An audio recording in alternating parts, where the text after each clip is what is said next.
Assalamualaikum warahmatullahi wabarakatuh. Pada kesempatan kali ini Ibu akan menjelaskan tentang sistem pernafasan pada manusia. Yang pertama, mengenai pengertian dari bernafas atau pernafasan. Salah satu ciri dari makhluk hidup adalah bernafas. Bernafas adalah proses memasukkan dan mengeluarkan udara melalui organ pernafasan. Organ pernafasan manusia adalah paru-paru. Tugas utama paru-paru adalah mengambil oksigen dari udara melalui proses pernafasan. Bagian udara yang diperlukan dalam proses pernafasan adalah oksigen atau O2. Oksigen diperlukan tubuh untuk proses pembakaran.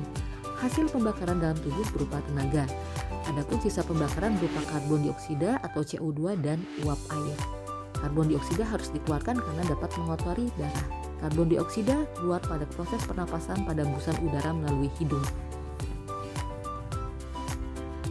Alat pernafasan pada manusia yang pertama adalah hidung, kemudian faring, laring, kemudian trakea, dari trakea lanjut ke bronkus, kemudian di dalam paru-paru ada bronchiolus, dan terakhir adalah alveolus.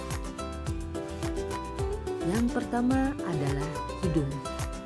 Hidung merupakan organ pernapasan pertama yang dilalui udara luar. Hidung terdiri dari lubang hidung, rongga hidung, dan ujung rongga hidung. Di dalam rongga hidung terdapat selaput lendir dan bulu-bulu hidung.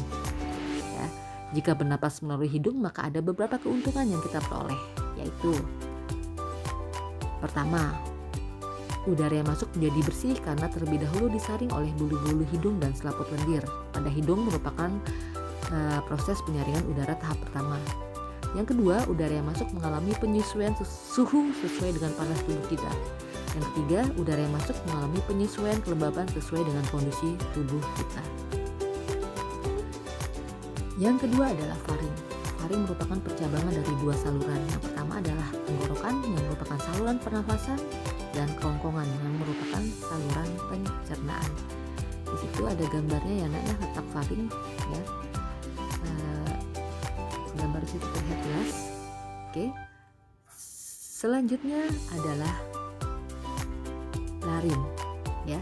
Laring merupakan daerah kotak suara dengan selaput suara. Selaput suara akan bergetar jika terhembus udara dari paru-paru. Pada laring terdapat katup pangkal tenggorok atau epiloktis dan tulang-tulang rawan yang membentuk struktur jakun. Epiloktis berguna untuk menutup laring sewaktu kita menelan makanan. Dengan demikian, makanan kita tidak masuk ke dalam saluran pernapasan.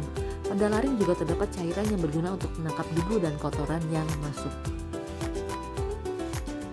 Yang keempat adalah trakea atau tenggorokan. Batang tenggorokan atau trakea terletak di depan kerongkongan. Batang tenggorok tersusun dari tulang-tulang rawan yang berbentuk cincin. Dinding selaput dalam tenggorok mempunyai selaput lendir yang sel-selnya berambut getar. Selaput lendir dan rambut getar berfungsi untuk menahan dan mengeluarkan udara kotor agar tidak masuk dalam paru-paru. Fungsi dari trakea merupakan tempat proses penyaringan udara tahap kedua. Tadi tahap pertamanya di hidung ya nak ya. Oke, selanjutnya adalah bronkus. Bronkus merupakan cabang dari batang tenggorok. Jumlahnya sepasang menuju ke paru-paru kanan dan paru-paru kiri. Itu jelas gambar bronkusnya ya nak ya, cabang dari tenggorok. Nah, selanjutnya adalah paru-paru. Ya. Paru-paru manusia berjumlah sepasang, yaitu di kanan dan kiri. Setiap paru-paru dibungkus oleh selaput pembungkus paru-paru yang dikenal dengan pleura. Paru-paru kanan ada 3 gelambir dan paru-paru kiri ada 2 gelambir. Nah, ini gambar selanjutnya adalah gambar dari lobus atau gelambir ya. Yang kanan ada 3, yang kiri itu ada 2 gelambirnya ya. Jelas ya nak ya gambarnya ya. Oke, paru-paru manusia terletak di dalam rongga dada di atas diafragma. Apa sih diafragma itu? Diafragma adalah sekat rongga badan yang membatasi rongga dada dengan rongga perut. Paru-paru manusia ada sepasang, sebelah kanan dan kiri. Pada bagian kiri terdiri atas 2 gelambir, sedangkan pada bagian kanan terdiri atas 3 gelambir. Paru-paru terbungkus oleh suatu selaput pembungkus paru-paru yang kita sebut dengan pleura. Di dalam paru-paru terdapat organ yang memungkinkan terjadinya pertukaran udara, yaitu pertukaran oksigen dan karbon dioksida yang kita sebut dengan alveolus. Dalam paru-paru ada sekitar 300 juta alveolus. Ya, setiap alveolus diselubungi oleh pembuluh darah yang berbentuk jaring. selanjutnya adalah bronchioles. Bronchioles merupakan cabang dari bronkus, ya. Bronchioles yang menuju paru-paru kanan bercabang 3, sedangkan yang menuju paru-paru kiri bercabang 2. Pada ujung bronchioles terdapat gelembung-gelembung yang sangat kecil yang disebut dengan alveolus. Nah, yang terakhir adalah alveolus. Di dalam paru-paru terdapat kantong udara yang kita sebut dengan alveolus. Nah, di dalam alveolus ini terjadi pertukaran gas, oksigen, dan karbon dioksida. Permukaan alveolus dilingkupi oleh kapiler darah sehingga memungkinkan terjadinya pertukaran gas.